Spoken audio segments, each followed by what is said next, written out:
السلام عليكم ورحمة الله وبركاته. أخيارتنا وحران لمان وعيد سلامينا. سلام الله عليكم. ميلو البجوكتان قلبتها وقلب سبتيئة ما شاء الله. وحين كسو سلامينا ديغانكا غاريسا يتانا ريفا ديغانا داس كسو سلامينا. سلام الله عليكم. ما شاء الله بيرها تانا ريفا كمدها كسوغانا هاي يا غاريسو. beertaan xoolaha lagu dhaqaa geedweynkii baa ka baxayso. xoolaha lagu dhaqaa waa aricad iyo ido aad u badan iyo aricad ayaa lagu dhaqaa. geedihii beertaan waxay ka mid ahayd beerihii ay saameeyeen fatahaadii sanadka hadda la soo dhaafayay, sanadkan gudihiisa ahayd. waliba fatahaadda waxay nagu badnayd dhanka Kenya, waxay ku badnayd roobka hadda la soo dhaafayay, guugi hadda la soo dhaafayay aad noogu badnayd oo dhibaato badan beeraleyda ay gaarsiisay. beerta marka cawska ka baxay waa caws iska natural ah. xoolaha hadda ayaa loo 6 ekar waayo. xoolaha maartay ayaa loo ugu fasaxayaa idaa joogto iyo arcadkaas yaa joogo iyo 2 lo oo caanaha laga liso. marka ma sha Allah mar walba meel walba la joogo dadka waxaan dhihi lahaa beeraha maartay dhulkiina laga faa'iideysto. inta yar oo haysato ka faa'iideyso. waliba waxyaalaha aan maartay aan ku baraarugsanayn waxa weeye aniga waxaan dhihi lahaa maadaama Soomaali hadaan nahay xoolo dhaqatanahay beeraha iyo xoolaha la isku dhex wado. yacni beerti iyo xoolihii mar haddaad ku khasarto dhanka xoolo beerta waxa laga yaabaa dhanka xoolaha inaad ku faa'iido. yani maxaa ka wada xoolaha caws baad u beeri kartaa. qayb ka mid ah waxaad ka dhigi kartaa hadda dhulkaan oo kale qayb ka mid ah roobka waa u xiri kartaa. sharma la dhahaa. qayb ka mid ah u xir haddaad rabtay u beer. ma fahantay? marka xoolaha iyo beertu ma kala maarmaan. niman waxaa jira hadda Soomaalidu aad baa maartay waliba waqooyiga isku day sameeyay, laakiin dad wali waxa ku soo baraarugsanayn baa jiro. xoolihii waxay siinayaan misaga bas ah, misaga la shiiday iyo waxaas baa la siinayaa. oo maadaama dadka waliba xoolaha xareey geela xareystay waxaan dhihi lahaa horta barnaamij fiican xoolaha la xareeyo la fadhiisiyo aad bay u fiican tahay. laakiin maadaama xoolihii aad daaq fiican u haynin xoolaha misagada iyo cuntada badan oo maartay oo baalka lahayn la siinayo uma fiicno. xataa tayada caanaha way way isbedelaysaa. waxaan dhihi lahaa cawsaska u beero u qabto misagada haruurka waxaas oo isugu daro. laakiin adduunka hadda waa hormaray. waxaa la soo saaray cawsas kala duwan oo aad maartay aad u wanaagsan baa la soo saaray. oo xagga caanaha siba dadka caanaha aan la hadlay dadka caanaha ku fiican waxaa ka mid ah cawska Super Napier Pakchongwang oo adduunka dhan hadda lagu beero. siiba hadda Kenya aad u soo galay oo beeraleyda aad u beertaan. waxaa ku xigo caws la dhahayo hadda oo soo galay Kenya isagana oo hadda testing uu ka gudbay meelo badan baa lagu test gareeyay. aduu last 3 years test ku jiray. 2024 suuqa si fiican u soo galay. iyo 23 adiga 24 waa hadda aad dadku u beerteen oo cawska la dhaho Junkao oo Chinese-ka cawska Shiinayska Junkao la dhaho isagana hadda suuqa galay. anaga waqti dheer baa haynay laakiin testingka iyo badintiisa ku jirnay. marka hadda testingka xagga dawladda ma sha Allah lagu guuleystay.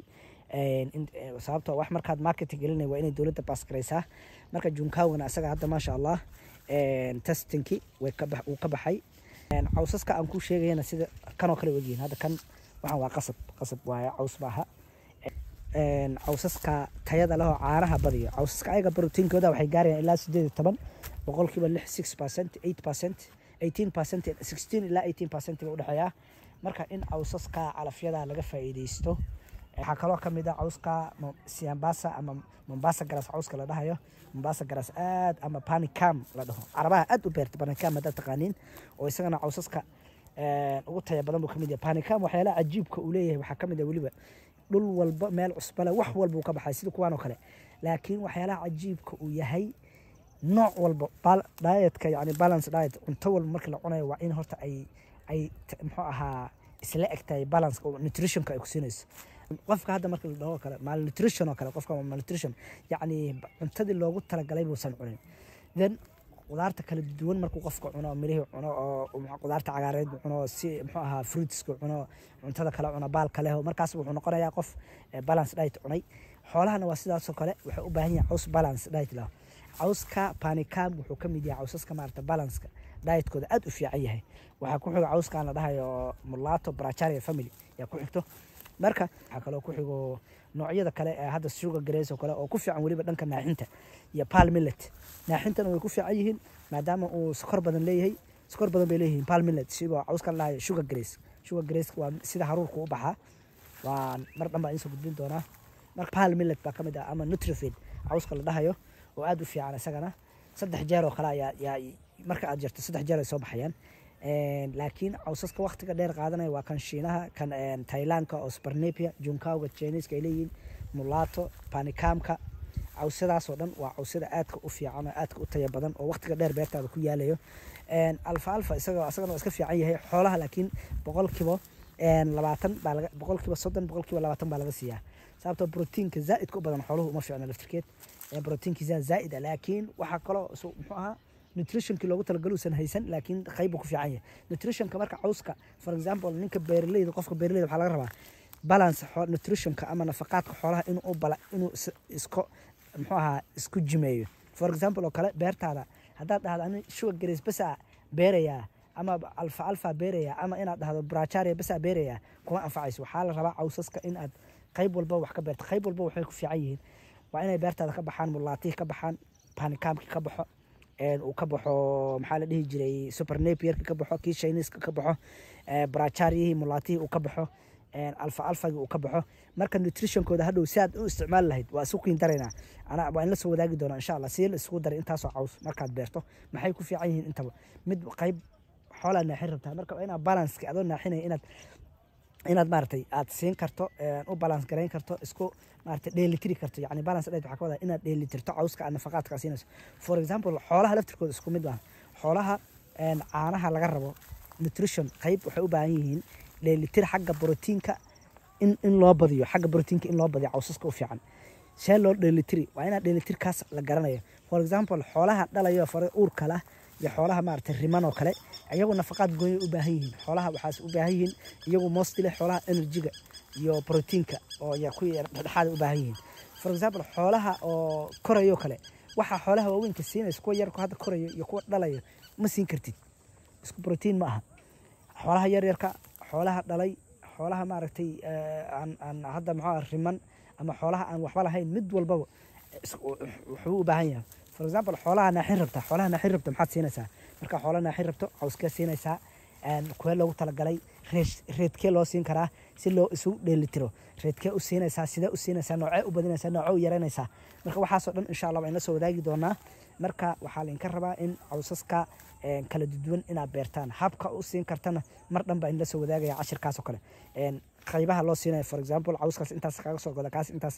marka cawska mar walba waxa laga fiirinaa waa dry matter iyo silage cawsku inuu mar mid qalalan yahay oo hay loo yaqaano iyo inuu silage yahay silage marka xoolaha wuxuu ku fiican yahay inuu jirkiisa cawska qoyan xoolaha waa u fiican yahay cawska markuu silage yahay oo qoyan wuxuu qofka xoolihii inuunan gaajoon oo calooshiisa baahan oo qoyan tahay uu ka caawinaya marka caws walbaba markuu qalalan yahay waxa way neefkubu oominayaayo biyo badan buu siinaya marka midba caws walbaba wuxuu leeyahay muhiimad gaar u gooni ah marka beertaadu waa in laga helaa silage iyo caws qalalan labadaba hadii aad wax naaxinayso iyo hadii aad wax naaxinayno xoolo caana haysato labadaba xoolaha way u baahan yihiin marka insha Allah isbuucyadan soo socda insha Allah waxa xoog saari doonaa dhanka calafyada xoolaha anagoo barnaamijyo kala duwan maxaa ka waxaynayno insha Allah koorsadii ku saabsaneyd ee calafyada xoolaha habka loo beero habka kala duwan keeba ku saxan dhulkaada kee ku fiican see loo balance gareyn karaa oo loo dheelitiri karaa waxaas oo dhan way noo socotaa habkii loo beeri lahaa iyadoo koorsa gaagaaban insha Allah waa soo siideynayna insha Allah biidnillah taasna wixii su'aalo ahna insha Allah email kanaga kala xiriiraysan ama numberka insha Allah dad qaarkood annagu calaf ayuhu nooc oo calaf aan rabto waa haynaa dad baa su'aalo iska qaama cawskaas maysin abuurkaas maysin abuur walba waa haynaa mid ka hayn xataa meel laga heli karo waa muxuu ahaa waa in ka sheegi karnaa for example kale hadda burco kale waa qayb waxaan ku leenahay lagu diyaariyo cawska super napier oo Somaliland oo kale hadda waxaa noo socoto kale tiin garoowe insha Allah mid baa soo soconaa xarin ayadana insha Allah laga bixin karo oo siilka loogu talagalay Puntland oo kale Jubbaland oo kale way noo soo socotaa Kismaayo agaarkeeda maxaa kaloo noo soo socota qayb inaan ka waxayna Muqdisho agaarkeeda marka insha Allah hawlahaas oo dhan yaa wadnaa in qaybo maartay maxaa ku saaray Ethiopia kale hadda meel aan trial ku sameynay waxay ahayd goday insha Allah meel fiican bay maraysaa goday haddaad Itoobiya tahay insha Allah xarunta labaad oo aan ku diyaarin doono waxay noqon doontaa goday bay noqonaysaa xagga Soomaali deegaanka Soomaalida maxay noqotaa haday North Eastern noqoto Garis insha Allah iyadana meel baa diyaarinaynaa oo Kenya Garis waxay ku fiicanta Kenya meel walba ka dalbanaysa oo meel walba lagu gadaa laakiin deegaankana Garisna insha Allah xarun baa ku diyaarinaynaa lagu diyaariyo cawsaska abuurka siiba Super Napier iyo Junkao marka meel walba marka Super Napier aan ku gadayna waxa kale oo keenaynaa Junkao cawska Chinese-ka wuxuu kaga duwan yahay Junkao waxa waaye cawska Chinese-ka beertaada wuxuu ku yaalayaa 60 20 sano kuwan kalena wuxuu ku yaalayaa 8 sano laakiin xagga production waa ka mid yihiin xaq wax soo saarku waa iska mid bayhiin xagga characteristics badankoodu waa iska mid bayhiin laakiin maxaa lagu kala duwanaan karaa waqtiga cawska Thailand oo Super Napier dhaqso soo baxa kana wuxuu qaadanayaa 60 cisho Junkao midka Chinese-ka 60 cisho qaataa mar walba marka waxa weeye waqti buu qaadanayaa marka 60 cisho qaadanaya meeshu kan kale 35 cisho yahay marka waa sidaa baa lagu kala duwanaanayaa akhyaaray marka insha Allah waxyaalo badan cawsaska isbarbar dhigooda maxaa fiican keeba deegaanka ku fiican deegaankaas keeba ku fiican wax walba waxa laga rabaa dadkiina xoolaha dhaqdo inaad maaragtay la fadhiisan oo maaragtay calafyada xoolaha iyo beerta isku dhex wado taas baa taladeeda ah maxaa yeelay waxaan nahay xoolo dhaqataan nahay Soomaali hadaan nahay xoolo dhaqataan nahay marka xoolaha kama lagama maarmo xoolaha waa in maaragtay xoolaha adduunka ku sii yaraanayaan mar walba xoolaha Soomaalida aad baa loo jecel yahay abaarihina cimiladina waa isbedeshay marka waxa weeye inaan badbaadsan karno xoolaheena